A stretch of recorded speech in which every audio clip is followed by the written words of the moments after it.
Fala galera, conversa Alviverde aqui. Hoje para a gente conversar um pouquinho da partida entre Palmeiras e Fortaleza, jogo válido ali pela volta das oitavas de final da Copa do Brasil de 2026. Palmeiras é superado pelo Fortaleza, o Fortaleza consegue derrotar o Palmeiras. Mesmo assim, por conta do resultado da primeira partida, o Palmeiras consegue avançar de fase na Copa do Brasil. Vamos conversar aqui falando um pouquinho do que foi a formação do Palmeiras e depois a gente entra de fato nos méritos aqui do jogo. Palmeiras iniciou a partida com aquela formação que tem se tornado a formação ali mais tradicional do Palmeiras desde a parada da Copa do Mundo, aquele sistema que eu já falei várias vezes para vocês aqui, com 3 zagueiros, 2 laterais que defendem como laterais e atacam como ala ali, formando uma espécie de um 3-5-2. O Palmeiras então entrou com um time um pouco modificado por conta de lesões e por conta também do resultado da primeira partida, deu liberdade para o Palmeiras trocar algumas peças. Então o Palmeiras iniciou a partida com Carlos Miguel no gol, a defesa composta por Giai pela direita, fazendo a zaga e não a lateral, que é o comum, Murilo centralizado e Benedetti como zagueiro pela esquerda, a ala barra lateral esquerda com o garoto Arthur, muito bom jogador, a ala direita com o Felipe Anderson, que também jogou muito bem. O meio-campo, um pouco diferente a dinâmica dessa vez, começou ali com Marlon Freitas e Lucas Evangelista, que não tem tanto a característica ali de Andréas de armação de jogo. Riquelme e Felipe, um pouco mais à frente. E a dupla de ataque aí, que no momento está sendo reserva, mas em diversos períodos do Palmeiras foi titular, Flaco Lopes e Vitor Roque. Lembrando que Vitor Roque ainda está retomando o ritmo de jogo, ficou muito tempo fora, Flaco também ficou fora por conta da Copa do Mundo. Então, no momento, por mais que a gente saiba da qualidade desses atletas, eles estão sendo tratados como reservas ali de luxo, vamos dizer assim. Lembrando que esse jogo foi realizado na Arena Pantanal, em Cuiabá. O Fortaleza optou por vender o jogo para ser realizado em Cuiabá e não jogou tradicionalmente no Castelão, que é um estádio que o Fortaleza é bastante forte, principalmente quando enfrenta o Palmeiras. E o que acontece na dinâmica da partida? Tudo que a gente vai analisar nesse jogo de hoje foi muito condicionado ao resultado do jogo de domingo, a ótima vitória de 3-0 do Palmeiras sobre o mesmo Fortaleza em São Paulo. Então o Palmeiras começou a partida num ritmo bem mais baixo mesmo. O Fortaleza começou a partida pressionando, dominando o meio-campo, controlando praticamente todas as ações ofensivas do jogo.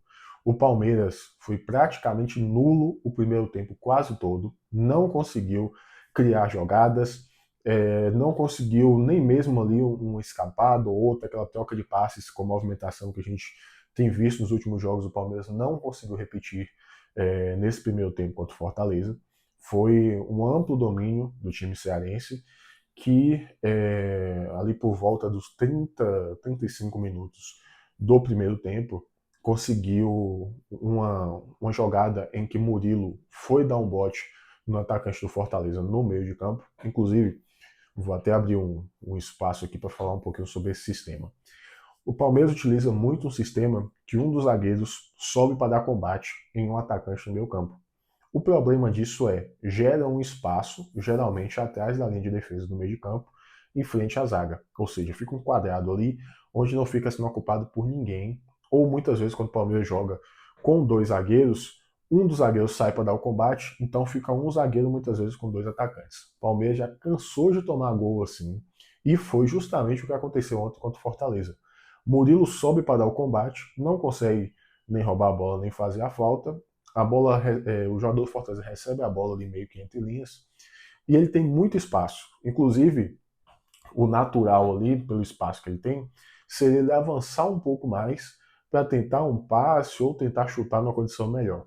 Contrariando o que seria a lógica, o jogador do Fortaleza optou por um chute de longa distância. Carlos Miguel estava um pouco adiantado e o jogador do Fortaleza, salvo engano, Militello, consegue colocar a bola no ângulo. Carlos Miguel até dá uma resvalada assim, de ponta de dedo, mas não consegue evitar o gol. O Fortaleza abriu o placar. Após o Fortaleza abrir o placar, o Palmeiras até tentou algumas jogadas ali. Felipe Anderson, que vinha fazendo um bom jogo, conseguiu uma boa escapada pelo lado direito. e no meio de 3 marcadores do Fortaleza, ele conseguiu dar um drible para dentro, um corte para dentro, que o zagueiro do Fortaleza chegou a cair de costas e conseguiu um ótimo passe para o meio da área. Flaco Lopes aproveitou o passe, empatou a partida. O gol foi analisado pelo VAR. Lembrando que na Copa do Brasil nós não temos ainda o impedimento semiautomático, então foi naquele VAR, a moda antiga, ali traçando linhas e tudo mais. O gol foi analisado e confirmado pelo VAR, o empate do Palmeiras, que vinha fazendo até aquele momento um péssimo primeiro tempo. Logo após o gol do Palmeiras, tem uma jogada em que Flaco recebe a bola pelo lado esquerdo do ataque do Palmeiras e o jogador do Fortaleza chega meio que atropelando Flaco e derruba. Uma falta claríssima, tá? A gente vê dezenas de faltas dessas sendo marcadas toda a partida do Campeonato Brasileiro, Copa do Brasil, do futebol brasileiro no geral. É uma carga por trás, é uma falta clara e óbvia. O juiz optou por não marcar a falta e a partir dessa tomada de bola do Fortaleza, o Fortaleza foi para o ataque. O jogador, se não me engano, Mailton do Fortaleza, que jogou muito bem, inclusive, essa partida, conseguiu um toque por meio da área. Carlos Miguel saiu meio estranho no chão ali, espalmando para frente, a bola bateu em Murilo, voltou, e o jogador Rodriguinho, do Fortaleza, fez o 2-1. Muita gente achou até que tinha sido um gol contra de Murilo, mas na súmula o gol foi dado para Rodriguinho, do Fortaleza. E o que acontece sobre esse lance especificamente? Veja só, houve um grande movimento por parte de veículos de mídia, por parte de torcedores, principalmente de outros clubes, abordando o absurdo que foi a partida de Palmeiras e Vitória, que as decisões corretas de campo foram tratadas como absurdos, roubos a favor do Palmeiras. Nessa partida de ontem, o segundo gol do Fortaleza, por mais que não tenha impactado a dinâmica da classificação, por mais que era um jogo ali que o Palmeiras sofreu baixos riscos, né, por mais que tenha jogado muito mal, surge de uma falta claríssima em Flaco Lopes. Claríssima, claríssima. Qualquer um marcaria aquela falta ali, e o juiz não marcou, nem mesmo foi ao VAR para revisar. E eu entendo correto o VAR não ter chamado, porque de fato é lance interpretativo, mas o juiz precisava ter marcado essa falta em campo. Gostaria muito de verificar se os veículos de mídia, se torcedores vão abordar a irregularidade do segundo gol do Fortaleza, vão demonstrar que o Palmeiras ontem foi prejudicado pela arbitragem. E você, torcedor palmeirense, mais uma vez eu vou destacar aqui, para não cair em narrativas da mídia e acreditar que o Palmeiras está sendo favorecido. O que aconteceu ontem é uma prova clara de que o Palmeiras é muito prejudicado pela arbitragem. Então, o tempo todo que você puder, você deixar claro o quanto o Palmeiras é prejudicado pela arbitragem, não caiam em narrativas de mídia, de torcedores mal intencionados.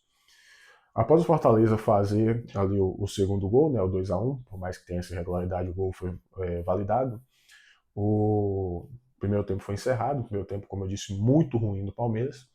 Para o segundo tempo, o Palmeiras voltou inicialmente com o mesmo time, mas voltou com um pouco melhor, atacando um pouco mais o Fortaleza, tentando ganhar um pouquinho mais de espaço ali no meio de campo.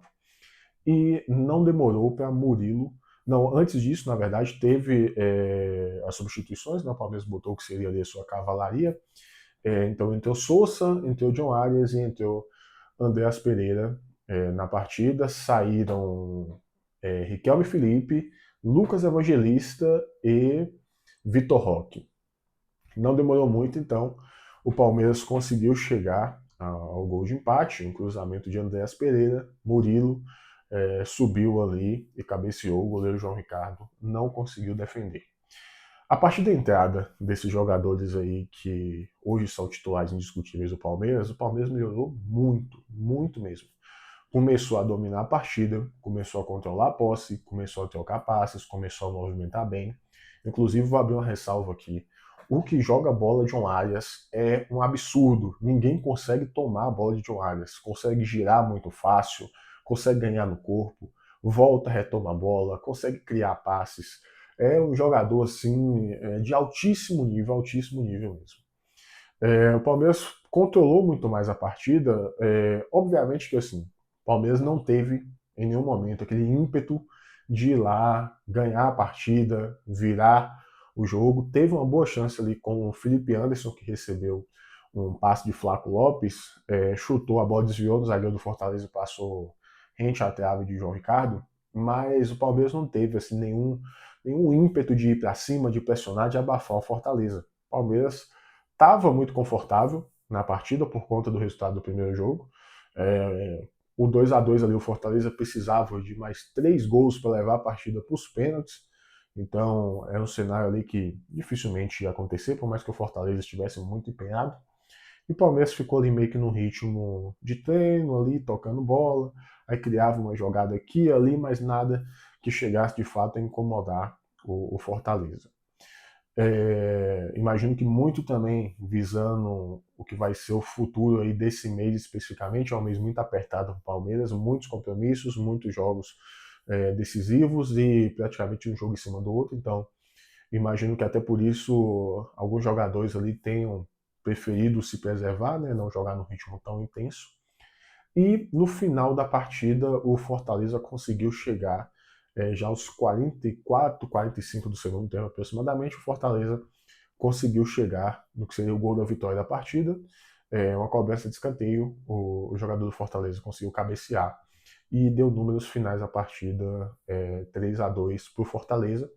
Mesmo assim, não foi suficiente, por mais que tenha feito uma ótima partida dentro das suas limitações. O Fortaleza não conseguiu avançar, o Palmeiras avança aí para as quartas de final da Copa do Brasil. É uma fase que o Palmeiras, salvo engano, estava há algum tempo já sem jogar. Então a Copa do Brasil é uma competição muito importante, competição que paga muito. Talvez de todas as competições da era Abel seja a competição a qual o Palmeiras tem o pior desempenho. O Palmeiras tem bons desempenhos em Libertadores, sempre chega ali na semifinal ou final. Campeonato Brasileiro também nem se fala. A Copa do Brasil tem sido ali meio que uma pedra no sapato de Abel, desde aquela Copa do Brasil, a qual ele ganhou em 2020 contra o Grêmio. O Palmeiras não retornou nem mesmo a uma semifinal mais de Copa do Brasil. Então vamos aguardar para ver quem vai ser o adversário do Palmeiras nas quartas de final. Enquanto eu estou gravando esse vídeo, ainda faltam 2 jogos serem realizados. Falta ser concluída a eliminatória entre Corinthians e Internacional e ser concluída a eliminatória entre Vitória e Atlético Paranaense. E aí sim teremos todos os classificados e a partir daí teremos um novo sorteio para ver quem vai ser o adversário do Palmeiras. Algumas questões que eu queria pontuar sobre essa partida, por mais que seja muito difícil a gente fazer qualquer análise, eu queria deixar aqui um destaque positivo e um destaque negativo desse jogo de hoje. Na verdade, 2 destaques negativos. O destaque positivo dessa partida eu vou deixar para o Felipe Anderson. Eu vejo o Felipe Anderson evoluindo bastante, retomando a confiança.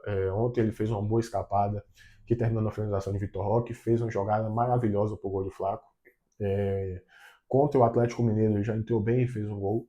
Então eu acho que é um jogador que pode ser muito importante no Palmeiras no decorrer da temporada. Faz uma função ali interessante, que é a função de ala, então ele pode jogar como ala ali também, além de jogar como ponta e além de até ter qualidade para jogar eventualmente como armador. Então é um jogador que eu chamo a atenção pela boa atuação de ontem. Como atuação negativa, como destaques negativos, eu vou destacar 2 jogadores aqui.